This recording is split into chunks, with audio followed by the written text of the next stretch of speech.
Welcome back. You're watching Newslink on ENCA. I'm Annika Larson and my co-anchor is Tapfuma Makina, who has flat shoes on. I have to wear these stilettos that could kill a person and are killing me right now to be the same height as you. It's a personal choice, Annika Larson. It's not. You could have worn flats. I couldn't have worn flats because I'll look like a dumpy, short little thing next to you. She's about 5 centimeters Anyway, shorter in real life. It's very painful. Let's move on.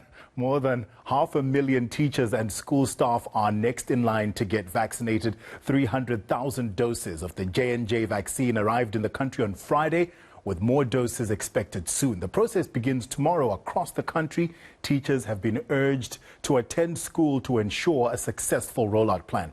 All school staff will qualify for the jabs, and not just those aged 40 and above.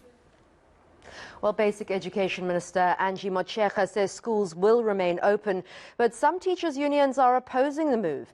The Educators Union of South Africa has advised its members not to report for duty until they've received the vaccine.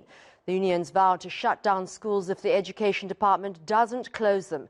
Well, to discuss their call, the union's Western Cape leader, Bruyn, joins us now via Zoom. Mr. Bruyn, thanks for joining us. Teachers are being vaccinated this week. Are you calling for unvaccinated teachers to stay away? What we did call for was that all teachers across the country, regardless of what union they belong to, because we felt that this is not a union issue. This is a humanitarian issue. This is a democratic right issue. This is a life and death issue, because the issue was mainly that we wanted schools closed just to break the momentum of the infection rate at schools at the moment, because it is spreading like a wildfire amongst teachers and students. That was our call. 2 days this week, after which we will take stock of everything again. There's a lot of other organizations, parent organizations and student organizations, as well as political organizations that they are all in talks at the moment. But our main cause or our main aim was to put out our dissatisfaction with the Department of Basic Education for not closing schools, because it is a matter of life and death. Mr. Bruyn, give me in summary, in point form, your key list of demands, please. We wanted the schools to close.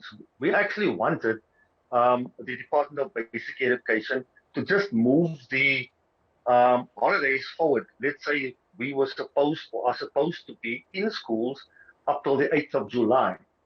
So there was a suggestion that we close the schools, let's say tomorrow, and then reopen on the 8th of July, for the mere fact that we need to break the momentum of infections at school. I mean, I'm sitting with pages of stats in front of me. 40, 50 schools already closed in one province, and teachers are anxious to go to schools. Parents are anxious to send their kids to school. Learners are anxious to go to school. It's a COVID minefield out there, and we just wanted the momentum of infection in schools to break. That was our main demand. And the other demand was that they speak to me. Mr. Bruyn, how worried are you Annika, that... you can speak to me? Sorry, how worried are you that children will fall behind on their curriculum for a second year? Let me tell you something. This curriculum was drawn up pre-COVID.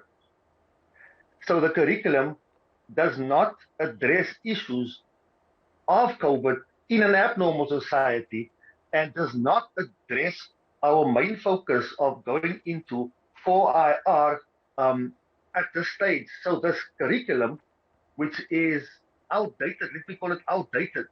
Why is the DBE not willing to touch this curriculum and just keep it as if it is, set in stone? We actually need a curriculum that is much simpler and which would address the needs of all our learners. We have learners in grade 10 who can't read. Yeah. But we're forcing curriculum that is pre-COVID. I mean, we cannot have normal school in an abnormal society. Mr. De Bruyn, a quick question. Do all teachers have to be vaccinated? All teachers have the option of being vaccinated. Okay. It's a personal choice at this stage, as far as I know. I also know that there is little, let me call it small print areas where there's a bit of pressure on people with comorbidities to have themselves vaccinated. We'll move on now. That was the Education Union's Western Cape leader, Andre De Bruyn. Thank you so much for joining us.